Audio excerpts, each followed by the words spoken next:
વાહ. નમસ્તે વિદ્યાર્થી મિત્રો. પ્રસ્તાવના. પ્રકરણ 16 આબોહવા. આબોહવા. પ્રસ્તાવના.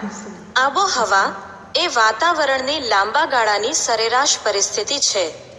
સામાન્ય રીતે જે તે પ્રદેશની 35 કે તેથી વધુ વર્ષોની વર્ષા ઋતુ, ઉનાળા કે શિયાળાના સરેરાશ હવામાનની પરિસ્થિતિ પરથી તેની આબોહવા નક્કી કરવામાં આવે છે.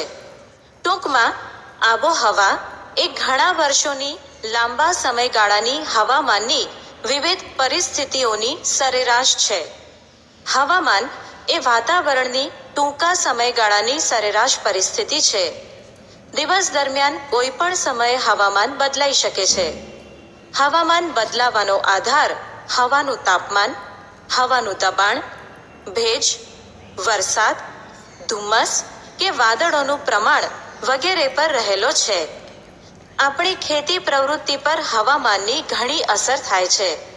ભારતીય હવામાન ખાતું સમગ્ર દેશનું રોજે રોજનું હવામાન દર્શાવતા નકશાઓ બહાર પાડે છે.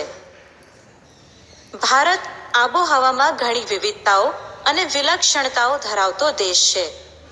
પૃથ્વી સપાટીના કેટલાક પ્રદેશોમાં પવનની દિશા ઋતુ પ્રમાણે બદલાય છે. આમ, ઋતુ પ્રમાણે દિશા બદલતા પવનોને મોસમી પવનો કહે છે. અરબી ભાષાનો મૂળ શબ્દ મોસિમ પરથી આ પવનોને મોસમી પવનો નામ આપવામાં આવ્યું છે. એશિયા ખંડમાં ભારત, શ્રીલંકા, બાંગ્લાદેશ, પાકિસ્તાન અને મ્યાનમાર મોસમી આબોહવા અનુભવતા મુખ્ય દેશો છે.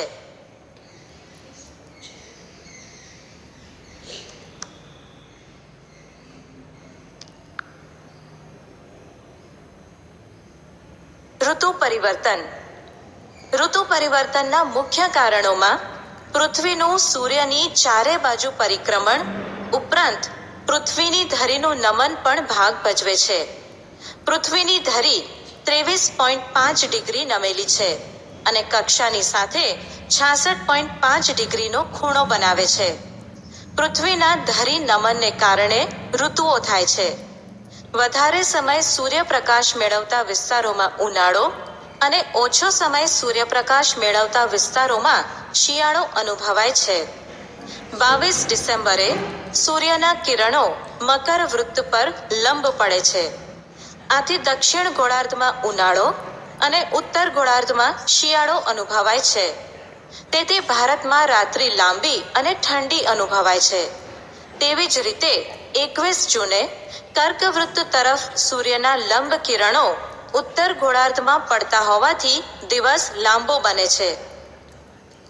ધરી ભ્રમણ અને કક્ષા ભ્રમણ ગતિની સીધી અસર માનવ જીવનના ખોરાક, પોશાક અને રહેઠાણ પર થાય છે. ભારત જેવા મોસમી આબોહવા ધરાવતા દેશોમાં ઋતુ પ્રમાણે દિશા બદલાતા શિયાળાના અને ઉનાળાના મોસમી પવનો ઋતુગત હવામાન પર વ્યાપક અસર કરે છે અને દરેક ઋતુના હવામાનને આગવા લક્ષણો આપે છે. આથી જ આ આબોહવા મોસમી આબોહવા તરીકે ઓળખાય છે.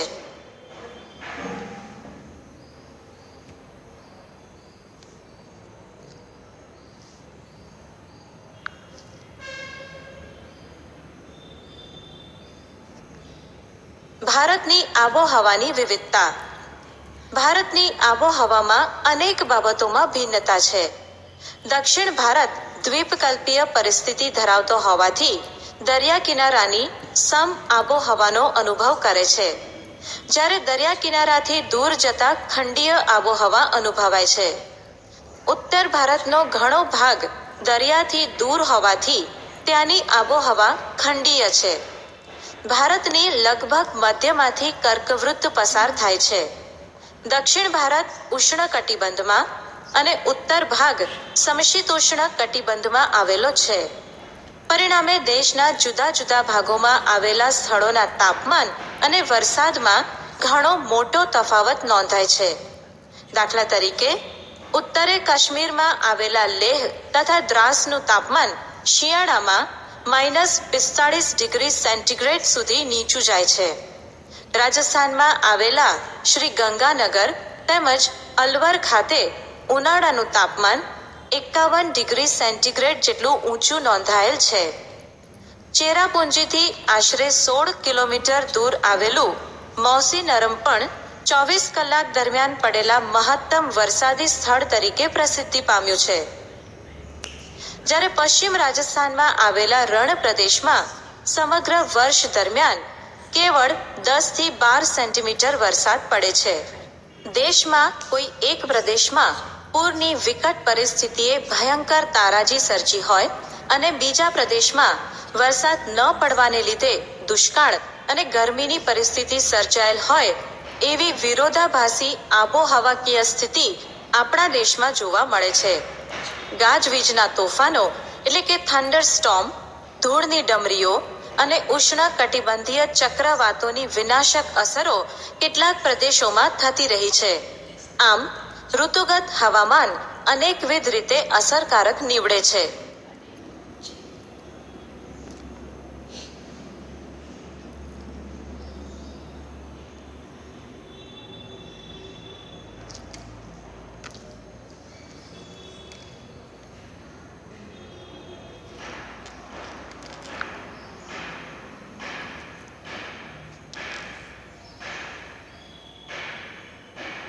આબોહવાને અસર કરતા પરિબળો. પૃથ્વી સપાટી પર તાપમાન, વાતાવરણીય દબાણ, પવનો, ભેજ, વરસાદ વગેરે વાતાવરણીય ઘટકોના પ્રમાણ અને વિતરણ પર અંકુશ ધરાવતા કેટલાક પરિબળો છે જે આબોહવાને અસર કરતા પરિબળો ગણાય છે. ભારતની આબોહવાને અસર કરતા પરિબળો નીચે મુજબ છે. અક્ષાંશ. પૃથ્વી સપાટી પર આબોહવાના પ્રકાર જે તે પ્રદેશોના અક્ષાંશ પ્રમાણે બદલાય છે. આબોહવામાં તત્વોનું વિતરણ મોટા ભાગે અક્ષાંશોને અનુસરે છે. બે અક્ષાંશો વચ્ચે આશરે 111 કિલોમીટરનું અંતર હોય છે. વિષુવવૃત્તની આસપાસના પ્રદેશ પર સૂર્યના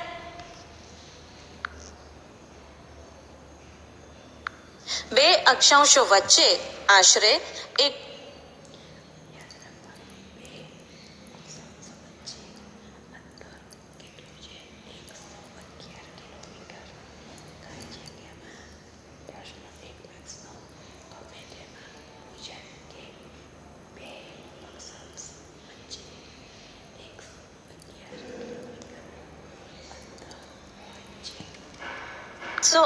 કિલોમીટરનું અંતર હોય છે. વિષુવવૃત્તની આસપાસના પ્રદેશ પર સૂર્યના કિરણો લગભગ લંબ પડે છે, તેથી ત્યાં 12 માસ ગરમી પડે છે. ભારત ઉષ્ણકટિબંધીય અને સમશીતોષ્ણ કટિબંધીય એવા બે આબોહવાકીય પરિસ્થિતિ ધરાવતા વિભાગમાં વહેંચાઈ જાય છે. સમુદ્રથી અંતર. સમુદ્ર વિસ્તારથી જમીન પ્રદેશના અંતરો એ આબોહવા પર અસર કરનાર બીજું મહત્વનું પરિબળ છે. સૂર્યની ગરમી સંઘરવાની તેમજ તેની આપ-લે કરવાની શક્તિ જમીન અને પાણીમાં જુદી જુદી છે. પરિણામે સમુદ્ર અને તેના કિનારા નજીકના ભૂમિભાગો પર સમ આબોહવા અનુભવાય છે, જ્યારે કિનારાથી દૂર અંદરના ભાગો તરફ જતા ભૂમિખંડોની આબોહવા વિષમ બને છે. ભારતમાં મુંબઈ દરિયા કિનારે હોવાથી ત્યાં સમ આબોહવા રહે છે, જ્યારે નાગપુર કે દિલ્હી દરિયાથી દૂર હોવાથી ત્યાં વિષમ આબોહવા અનુભવાય છે. સમુદ્ર સપાટીથી ઊંચાઈ. સમુદ્રની સપાટીથી વાતાવરણમાં જેમ ઊંચે જઈએ તેમ હવાનું દબાણ અને હવાનું તાપમાન ઘટતું જતું જોવા મળે છે, જ્યારે ભૂપૃષ્ઠની ઊંચાઈ વરસાદમાં વધારો કરે છે. હિમાલય પર્વતની ઊંચાઈને લીધે તેના બહુ ઊંચા શિખરો 12 માસ બરફથી છવાયેલા રહે છે. ભેજવાળી હવા ઊંચે ચડતા ઠંડી બને છે અને વરસાદ આપે છે. અસમ, મેઘાલયના પહાડી પ્રદેશોમાં તો જેમ ઊંચાઈ વધતી જાય છે તેમ વરસાદનું પ્રમાણ વધતું જોવા મળે છે. સામાન્ય પરિસ્થિતિમાં પૃથ્વી સપાટીથી ઊંચે તરફ જતા 165 મીટરે 1 ડિગ્રી સેન્ટીગ્રેડ અથવા તો સરેરાશ 1000 મીટરે 6.5 ડિગ્રી સેન્ટીગ્રેડ તાપમાન ઘટે છે. વાતાવરણીય દબાણ અને પવનો. ભારત ઉત્તર પૂર્વી વ્યાપારિક પવનોવાળા ક્ષેત્રમાં આવેલ છે. આ પવનો ઉત્તર ગોળાર્ધના ઉષ્ણકટિબંધીય ગુરુ દાબ પટ્ટના ભારે દબાણ પટ્ટાઓ દ્વારા સર્જાય છે. આ પવનો પૃથ્વીના ધરી ભ્રમણને લીધે થોડા મરડાઈને વિષુવવૃત્ત તરફ વાય છે. ભૂતકાળમાં દરિયાઈ માર્ગે થતા વેપાર માટે આ પવનોનો લાભ લેવામાં આવતો, તેથી તેને વ્યાપારી પવનો કહે છે. આ પવનો ભૂભાગમાંથી ઉત્પન્ન થઈને વાતા હોવાથી સામાન્યતઃ ભેજનું પ્રમાણ ઘણું ઓછું હોય છે. પરંતુ ભારતની દક્ષિણે હિન્દ મહાસાગર આવેલો છે તથા પશ્ચિમે અરબ સાગર તથા પૂર્વમાં બંગાળાની ખાડી છે.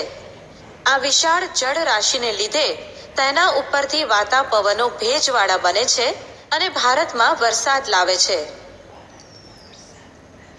શિયાળામાં હિમાલયની ઉત્તરમાં ભારે દબાણ હોય છે. આ ક્ષેત્રમાંથી ઠંડા અને સૂકા પવનો દક્ષિણના હળવા દબાણવાળા સમુદ્રી વિસ્તારો તરફ વાય છે. ઉનાળામાં મધ્ય એશિયા અને ભારતના ભૂમિભાગોમાં ઊંચા તાપમાનને કારણે હવાનું હલકું દબાણ રચાય છે. આ સમયે દક્ષિણે હિન્દ મહાસાગર પર ભારે દબાણ હોય છે. તેથી હિન્દ મહાસાગર પરથી પવનો ઉત્તરના હલકા દબાણ તરફ ખેંચાઈ આવે છે. આ પવનોને દક્ષિણ પશ્ચિમ મોસમી પવનો કહે છે. તે ભેજવાળા હોવાથી ભારતમાં વરસાદ લાવે છે. ભારતીય વિસ્તારથી દૂર આવેલા કેટલાક પ્રદેશો ઉપર ક્યારેક વિશિષ્ટ ઘટના આકાર લે છે, જેનાથી આબોહવાની દીર્ઘકાલીન પ્રણાલીમાં તે સમય પૂરતો થોડો તફાવત સર્જાય છે. ભારતના હવામાન ઉપર જેટ સ્ટ્રીમ, પશ્ચિમી વિક્ષોભ એટલે કે વેસ્ટર્ન ડિસ્ટર્બન્સીસ, અલ નીનો, આઈટીસી ઝોન જેવી ઘટનાઓએ ઘણી અસર કરી છે. આમ છતાં એકંદરે ભારતની મોસમી આબોહવાની લાક્ષણિકતાઓ જળવાઈ રહી છે.